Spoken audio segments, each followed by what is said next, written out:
So I remember minding my own business one Saturday. That thing behind you, the joystick with the beep, beep, beep. Yeah. Grandma used to rock and sock 'em.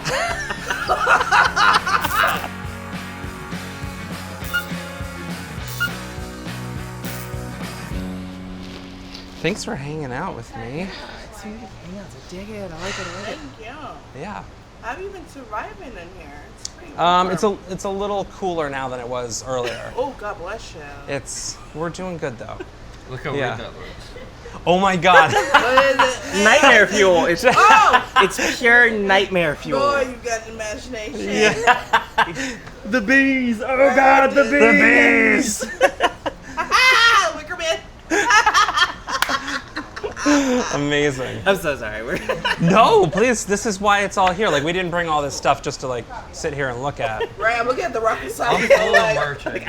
Please, rock They and get sock a 'em. super kick, rock and sock 'em. What happened to the rock and sock 'em? I don't know. Bro, you should pitch Wasn't that. that Bro, you should pitch that. What's that? Super kick, rock and sock 'em. That's a great idea. Isn't it? Yeah. I'm full Good of these. idea. So thanks for hanging out with me today. I wanted to start out by asking your earliest memory of professional wrestling when you were a kid. Oh my gosh. I remember. So I remember minding my own business one Saturday. When I had my Holly Hobby nightgown on and my strawberry shortcake like ragdoll, and I'm like, about to go eat like some Captain Crunch. I grew up in the 80s, by the way. Yeah. So next thing I know, I'm like on the ground and I don't know what's going on. And my little brother, who's about 3 years younger than me, and I was about 7 at this time, so he was about 4, and he's on my back on top of me with his dirty underoos on, like Superman was black, but they didn't sell underoos with a black Superman, if you know what I mean. Yeah. And like he's on my back and he's got me in this hold, which I would later know as the camel clutch. Yeah. And I'm like, there, and I was there for like eons. It was about half an hour till my mom came into the room. And she's like, let the girl go. Growing up, he was the boy, I was the girl, my sister was the mouth. And then so like afterwards, like this would go on every Saturday. It got to be the point where I couldn't stand weekends. Like what kid doesn't like weekends, you know? I was getting robbed in my weekends, so I would go upstairs and I started watching wrestling. Everything from WWF to Glow, everything. Anything I get my hands on. And I started learning the moves. And then when I go that like next Saturday, I was ready. If he's ready for me, me and my like strawberry shortcake doll, we ready, right? And he came at me, came in trying to get in on me, and I got him in a Boston Crab. Ooh, nice. And it backfired on me though, because when the time my mom walked in, she's like, my baby, he's the baby. Ah, you hurt my baby. You can't hurt the baby. You can't hurt the baby. But after that, he and I watched wrestling, with mutual respect and enjoyed it as, siblings. Yeah, I got him. That's a hell of a story. Yeah. Mine is just earthquake doing the earthquake. Like that's the extent of that. Like that's I don't even know if that's the first memory, but that's the one that sticks out the most. Yeah. For me, I think the first time I ever saw wrestling, I don't remember how old I was, but I was young. But I had gone to England to visit my dad because he was doing a play, and I remember we were in a hotel and it was late at night and I couldn't sleep because of the jet lag and all that. So he just flipped on some TV, and it was I believe it was Eddie Guerrero and Booker T. And I just remember they were massive dudes and they were really oily. I thought that was cool. And all shiny. And then, that was kind of the first time I saw it, and then I'd see it here and there, and then, before long, I kind of transitioned into beating up my own sister, pile driving her on the trampoline and all that. And so I think that's a normal way to get into it. It is. It is. Like it. Yeah, I had a 10-year-old sister, or a sister who was 10 years younger than me, and the first time I heard her, my mom was like, "No more wrestling. Yeah. You're done. Not watching it anymore." They said, don't try this at home. Yeah, exactly. But literally all of us All of definitely us, have. yeah. Right, yeah. For me, it was self-defense, y'all. I Well, had to survive. So when I fell in love with pro wrestling, it was like the only thing I loved for a long time. Yeah.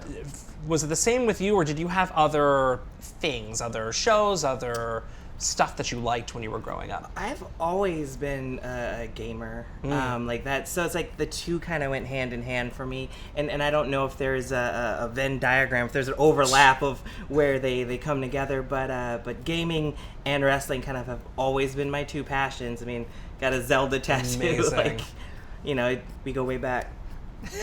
So like NES or like N64? Oh, like the Atari. Like we had an Atari. Wow. Like that thing behind you, the joystick with the beep beep beep. Like, Yeah. we had that. We actually had the this is bringing back that's memories. So y'all This kids is what don't it know nothing was. about this right here. This is what it was. They don't know nothing Pitfall. about that. I've never seen that. Wait, Like, oh God. Oh, You ain't Jack, never seen the it? You ET ain't never game. seen it? We had the ET game. Like this. There's only one And it just kept you busy Yeah, so for one like button. 6 hours, just wandering in one direction, Yeah, never just- finding Yeah. anything. Right? And if you played the 2-player, it's just like a dot. Like Pong was just like a line. I've seen it. And it was exciting for us. It was a simpler time, but how about you guys? Do you have something else that you were really into? Well, you know, I grew up in acting. Like, my mom was an actress. So, like, she was also a stage mom.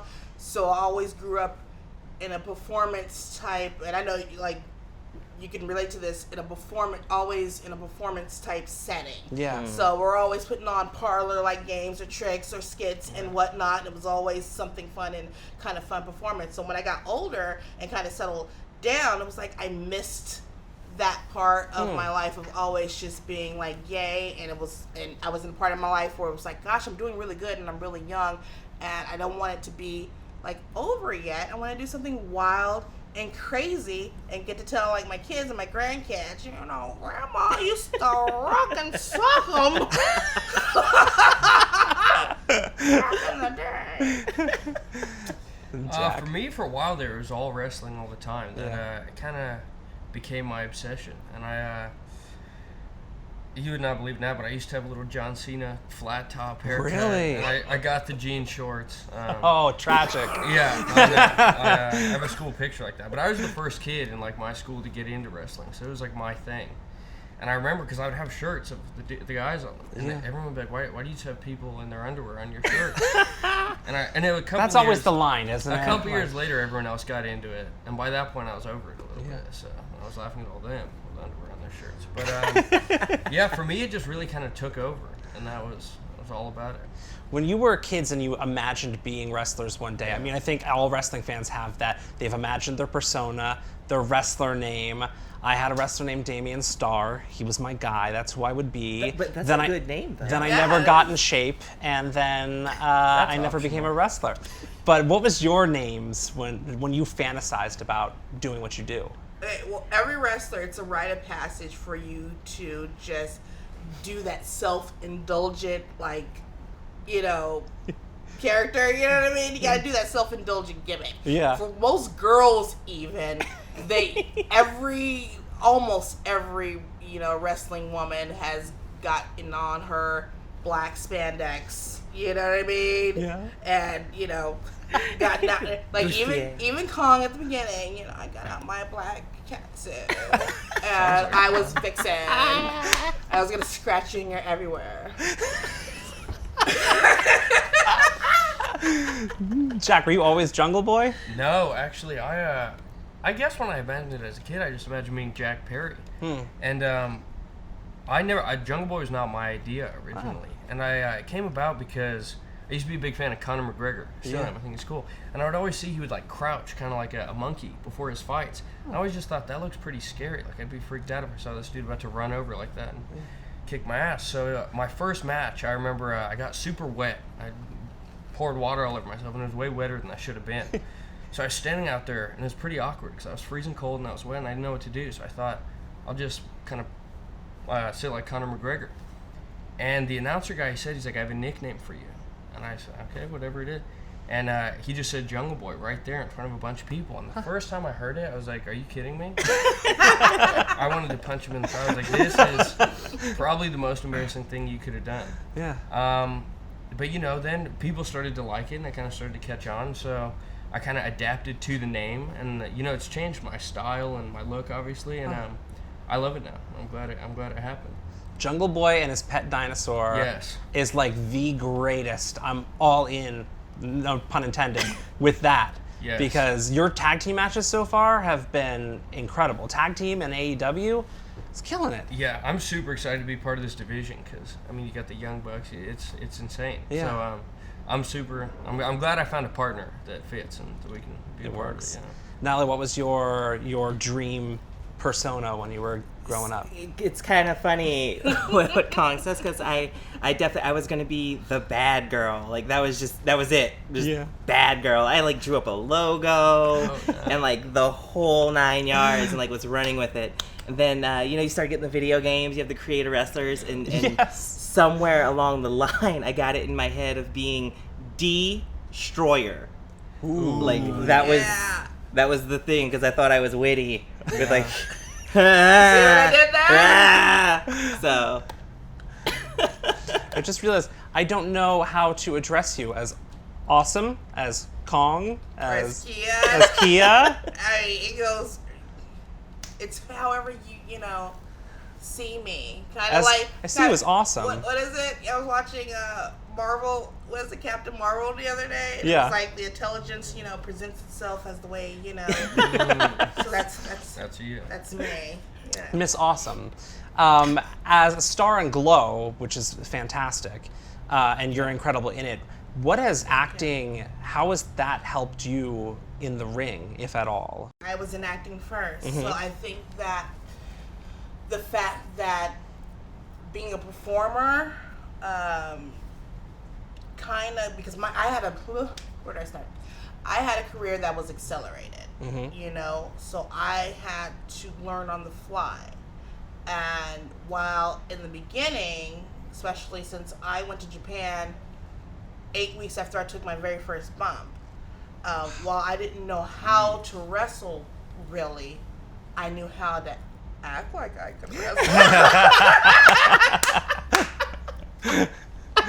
So there you go. Yeah. So I had to fake it until I could make it. Yeah. Yeah. Nyla, you're the first out transgender professional wrestler. I am?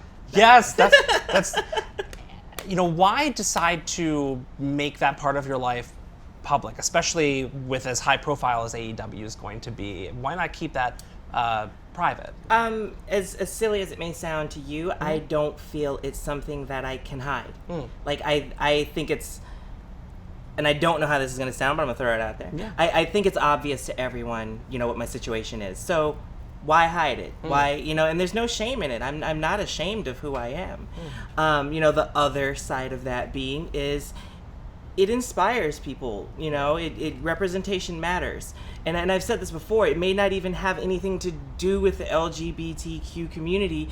Somebody with fibromyalgia out there may see me doing this and living my life the way I am, and you never know where inspiration can come from. That may spark something in them to say, you know what, maybe I can be a seamstress or whatever it is, whatever their dream may be.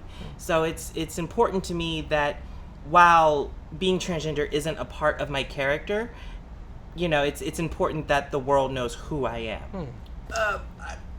I'll jump in because you said it was pretty obvious what your situation is. I didn't know when I met you. I had no clue. And someone just had mentioned to me in passing, and I'm like, oh, cool, that's great. And then, move on next, because I'm hoping that we, with what you're doing, and that this will be the first step into being in a world where it doesn't even matter. Yeah. It's Normalcy. part of the mundane, Normalcy. I think it's really great because in different ways, none of us are the stereotypical wrestler that people think of, for different reasons. All of us, but I think it's so, and it's the slogan. But AEW really is for everybody, and that's for us wrestlers and the fans and everyone included. And I think it's just really cool what we're doing. We're moving in a good, positive direction, and it's a good example for the world to follow. Yeah, you get that sense from watching AEW is that, the very first event there was a wrestler who had no legs. Yeah. And I'm like, man, you're seeing talent and people who don't fit the cookie cutter mold of what pro wrestling has told us in recent years that who stars are. Yeah. And then you guys are out there and just killing it. And if you don't mind, I No, think that's one please. thing I absolutely love about this company in particular is they're not like this guy. You like this guy. Yes. Yeah. They're more like this guy. Yeah. Like we think he's pretty cool. Yeah. What about this girl? Like she's awesome. Yeah. No pun intended. But you know they present the wrestlers in such a matter of like, hey, let's show the world what this person could do instead of like telling you. It really is kind of like a for the people, by the people kind of thing, which, you know, I think it's what wrestling needs. It's what I've always wanted to see, and I think a lot of people relate to that. Great. Well, I'm here for it. Thank you for hanging out with me today. I appreciate it. Oh, thanks for having us. I don't know if you're getting this back. This might go for it. I'll fight you for it. Thanks so much. Thank I'm you. sorry for yelling. I need all my props. I'm sorry for yelling in your ear for the whole thing. You yelled and it's like, I thought you didn't talk really. Awesome calm is silence. We want to set a new standard for all of pro wrestling. This is a revolution. I want a match that is awesome. It's a show for wrestling fans by wrestlers. I need to know. I said nothing. And I just died right here. Oh, you don't drink it all the way down? No regrets. There's nothing where I'm like, you know what I really wish I would have done? Autographed every part of the human body. I love it. I cannot wait till the cameras are rolling.